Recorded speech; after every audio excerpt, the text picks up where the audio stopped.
अस्सलाम वालेकुम रहमतुल्लाहि व बरकातुहू। इत्तेहाद न्यूज़ में आप सभी का खैर मकदम है। आज बहुत ही बड़ी खबर की इत्तला आपको दे रही है। यकीनन यह खबर दिल को सुकून देने वाली कह सकते हैं।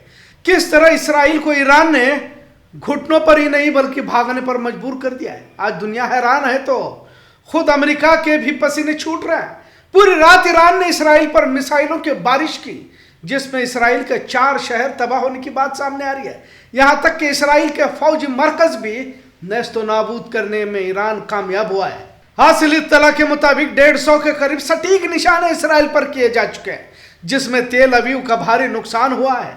शायद जब से इसराइल बना हुआ है तब से इसराइल की इस तरह धुलाई किसी ने नहीं की होगी। खैर, कुछ अंधभक्तों को कल ईरान पर हुए हमले के बाद खुशी हो रही थी, जो आज मायूसी में बदल गई। समझ में नहीं आता भारत के कुछ अंधभक्तों को मुसलमानों के किसी नुकसान पर खुशी क्यों मिलती है, जबकि यहूदियों से इनका किसी तरह का लेना देना नहीं है। खैर, आलमी सतह पर ईरान की बढ़ती ताकत से अब खुद अमेरिका भी खौफजदा नजर आ रहा है, लेकिन वह खामोश नहीं बैठेगा, ये भी उतना ही सच है।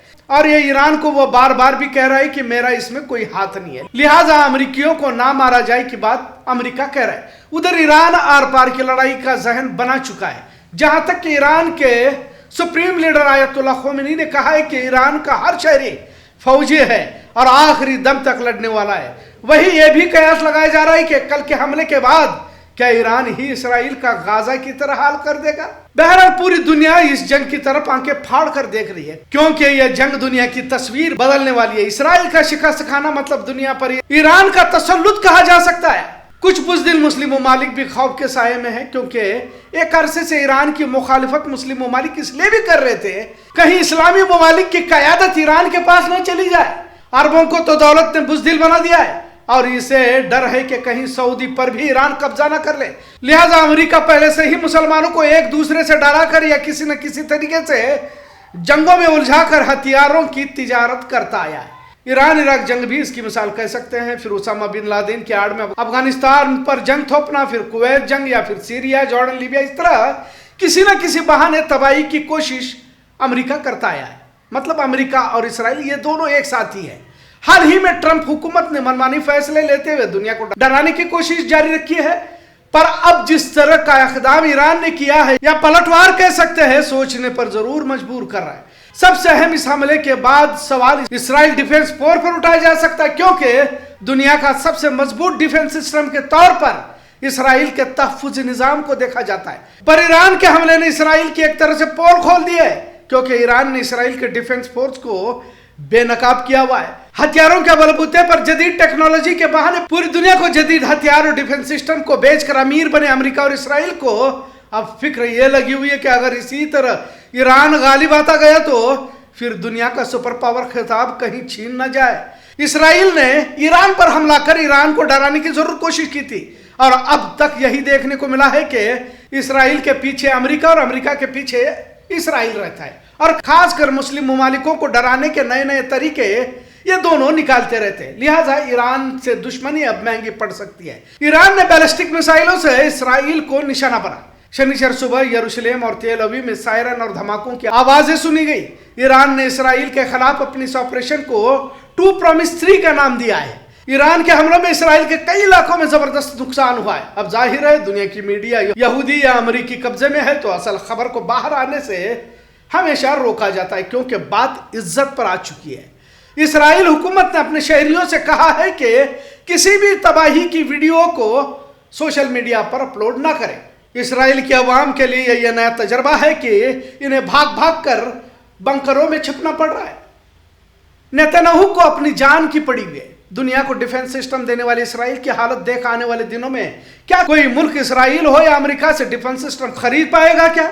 ऐसी भी बात गश्त करिए। पर आज भी खबरों में या न्यूज चैनलों में इसराइल की तारीफ ही करना दुनिया की मीडिया नहीं भूल रही है। जाहिर है गुलाम ज़हनियत इन्हें यह करने पर मजबूर कर रही है, क्योंकि ईरान का जीतना या ईरान का गालिब आना दुनिया के किसी भी मुल्क को अच्छा नहीं लगेगा या बर्दाश्त नहीं कर पाएंगे। बहरहाल 150 जगहों पर सटीक निशाना लगाने से बड़ा जानी नुकसान भी हुआ है और इसकी कई तस्वीरें ईरान की जानिब से शाया की जा रही है। फौजी मरकज के साथ कई एयरबेसिस पर कामयाब हमले किए जा चुके हैं का दावा ईरान रेवोल्यूशनरी गार्ड ने किया है। वही दूसरी ओर 2-3 लोग या 5 लोग मरे हुए की झूठी खबरें फैलाकर अपनी तसल्ली इसराइल कर रहा है। एक तरफ पूरी दुनिया की ताकत और ईरान वाहिद मुल्क। आज की तारीख में इसे किस पस मंजर में देखा जा सकता है। यहां तक कि खबर हासिल हो रही कि बातचीत को आगे बढ़ाया जाए और जंगबंदी लागू की जाए की पेशकश अमेरिका कर सकता है का कयास भी लगाया जा रहा है। कभी कभी कुछ लोगों को झूठ बोलते बोलते सच भी बोलना पड़ता है। लिहाजा फॉक्स न्यूज ने ईरान के हमले में इसराइल का पेंटागन कहे जाने वाले किरियात कंपाउंड पर जबरदस्त हमला किया हुआ है, जिसमें भारी नुकसान की बात कही जा रही है। हैफा, यरूशलेम, तेल अवीव पर मिसाइलों ने निशाना साध लिया है। एक और इत्तला के मुताबिक ईरान ने एक पूरा गांव ही मिसाइलों का बनाया जिसका इस्तेमाल इस जंग में हो सकता है। सुपरसोनिक मिसाइलों ने इसराइल की हवा निकाल दी है।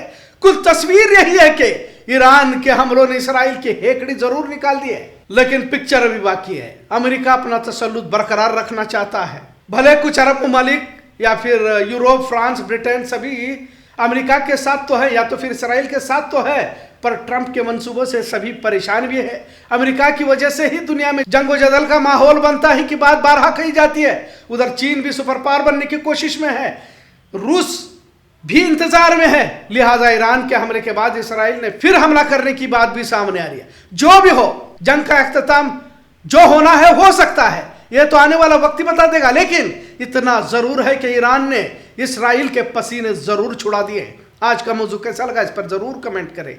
इत्तेहाद न्यूज़ देखने के लिए शुक्रिया। अल्लाह हाफिज।